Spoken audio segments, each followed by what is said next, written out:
Shalom saudara terkasih dalam Tuhan. Apa kabar? Senang bisa kembali berjumpa dengan saudara terkasih dalam Tuhan dalam program Getsemani Bertumbuh. Apa kabar saudara? Saya percaya semua kita dalam keadaan baik. Kalaupun hari ini saudara dalam keadaan sakit, doa saya supaya saudara bisa cepat sembuh dan bisa beraktivitas kembali, bisa berkumpul dengan keluarga, dan boleh beraktivitas seperti sedia kala. Saudara terkasih dalam Tuhan, hari ini saya membahas kebenaran firman Tuhan dari kitab Injil Yohanes, saudara kasih Tuhan. Jadi di sana kita diajari, saudara kasih Tuhan, dalam Injil Yohanes diajari kita di sana, dalam Injil Yohanes dalam pasal yang ke-15 kita diajari di sana bagaimana meminta yang benar. Ya, tentu saudara kasih Tuhan, Tuhan Yesus mengajarkan kita bagaimana kita meminta yang benar. Jadi saudara kasih Tuhan, seringkali kita meminta kepada Tuhan, tetapi kita belum terjalan dalam apa yang Tuhan mau dalam hidup kita. Maka karena itu saudara kasih Tuhan, di dalam Injil Yohanes ini pasal yang ke-15 dikatakan, dalam mulai pasal dari ayat yang ke-5, Yesus mengatakan di sana, "Akulah pokok anggur yang benar, anggur, dan kamulah ranting-rantingnya. Barang siapa dalam aku dan aku dalam dia, ia berbuah banyak. Sebab di luar aku, kamu tidak dapat berbuat apa-apa. Barang siapa tidak tinggal dalam aku, ia dibuang keluar seperti ranting dan menjadi kering. Kemudian dikumpulkan orang dan dicampakkan ke dalam api lalu dibakar. Jikalau kamu tinggal dalam aku dan firmanku tinggal dalam kamu, minta apa saja yang kamu kehendaki dan kamu akan menerimanya. Dalam hal inilah Bapakku dipermuliakan, yaitu jika kamu berbuah banyak, dan dengan demikian kamu adalah murid-muridku." Saudara terkasih dalam Tuhan, seringkali kita selalu mengajukan permintaan kepada Tuhan. Dan selalu juga kita bertanya, kenapa ya doaku belum dijawab oleh Tuhan? Padahal Tuhan Yesus mengajarkan kepada kita ada satu syarat bagaimana kita meminta yang benar. Saudara kasih dalam Tuhan, di dalam Yohanes ini diajarkan, apabila kita tinggal di dalam Tuhan seperti pokok anggur dan kita inilah rantingnya, maka kita bisa meminta, berhak meminta kepada Tuhan. Maka saudara kasih dalam Tuhan, ada lagu mengatakan, Yesus pokok dan kita carangnya, tinggallah di dalamnya, oh tinggallah di dalamnya, oh tinggallah di dalamnya, pasti kau berbuah. Jadi saudara kasih Tuhan, Tuhan mau kalau kita meminta, syarat yang pertama yang Tuhan ajukan kepada kita adalah tinggal dalam Tuhan.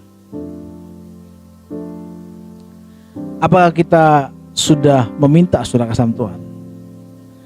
Sudah meminta, apakah kita sudah tinggal dalam Tuhan? Bagaimana orang yang tinggal dalam Tuhan? Alkitab katakan orang yang tinggal dalam Tuhan adalah mereka yang melakukan firman Tuhan. Jadi kalau kita masih kesana kesini, tidak mau taat kepada firman Tuhan, tidak mau turut apa yang Tuhan katakan, ya kita tidak berhak menuntut Tuhan meminta sesuatu kepada Tuhan. Kenapa? Karena syaratnya kalau kita meminta kepada Tuhan adalah apabila kita tinggal di dalam Dia. Sama seperti pokok anggur tadi, saudara kasih Tuhan, yang tetap menempel di pokoknya, saudara kasih Tuhan.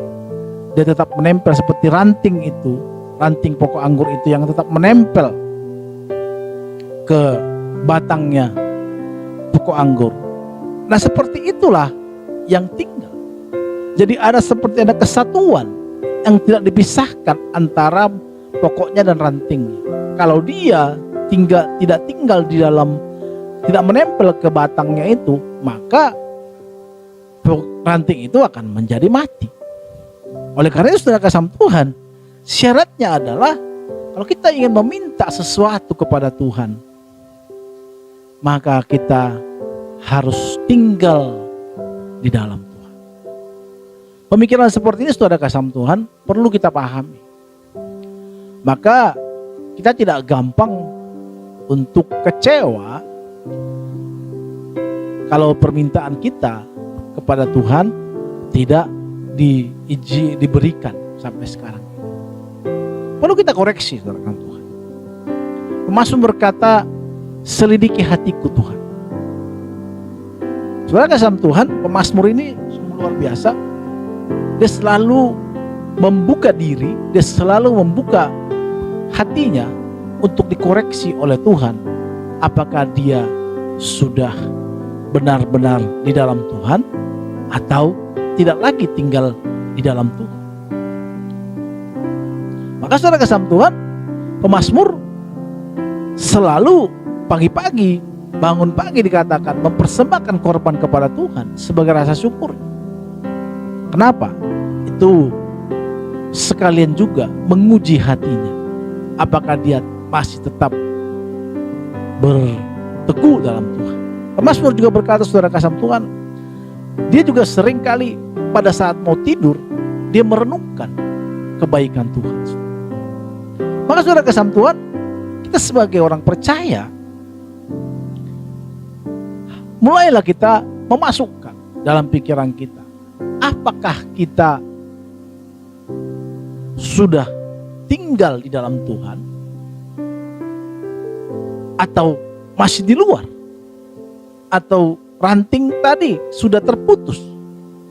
Maka kalau kita terputus saudara kasih Tuhan, jangan kita selalu meminta kepada Tuhan, ya kan? Sama seperti saudara punya pasangan, saudara tidak berhak menuntut pasangan saudara ini itu kalau saudara juga belum bisa dituntut secara baik, belum bisa memberikan yang terbaik juga kepada pasangan. Itu akan menjadi suatu pertengkaran.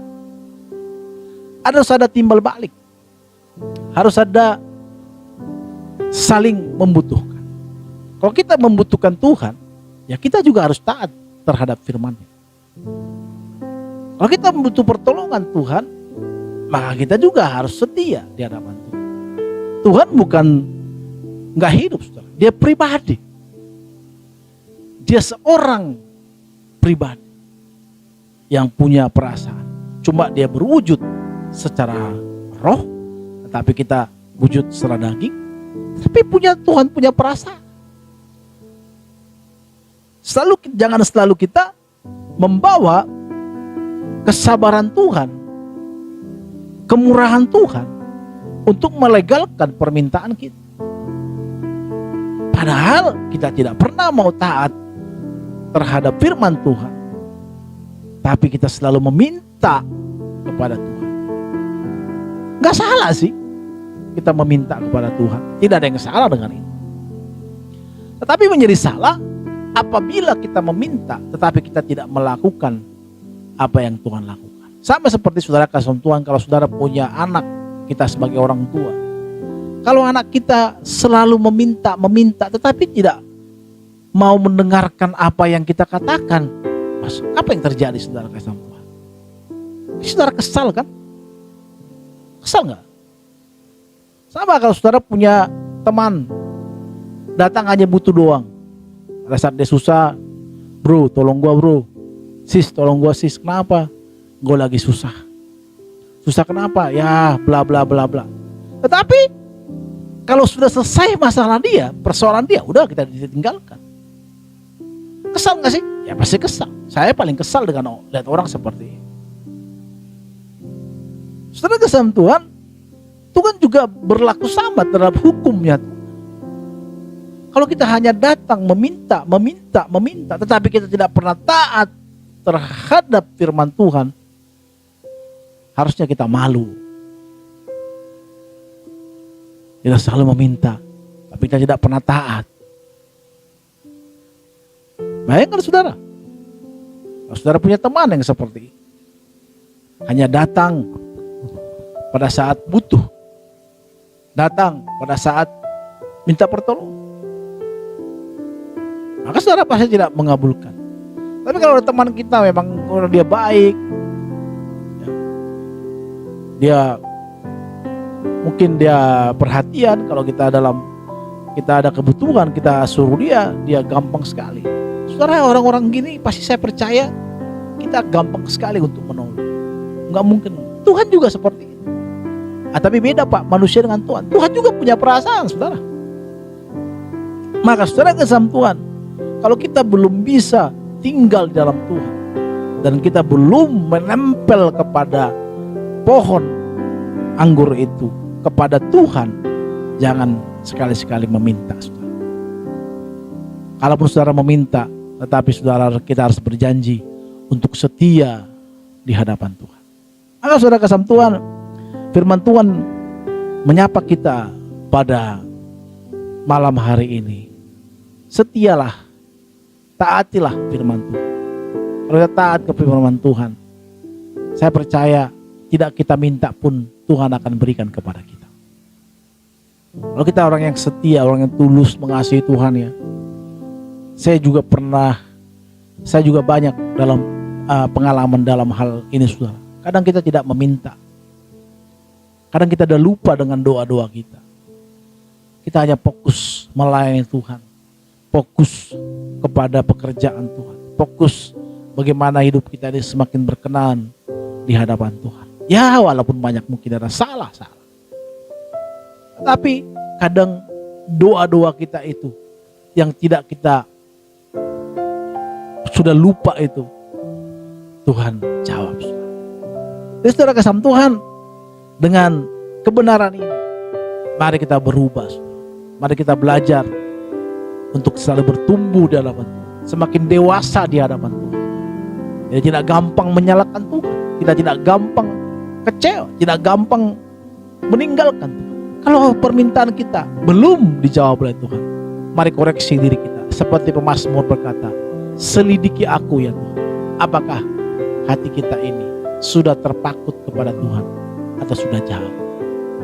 Tuhan memberkati kita saudara kasih Tuhan.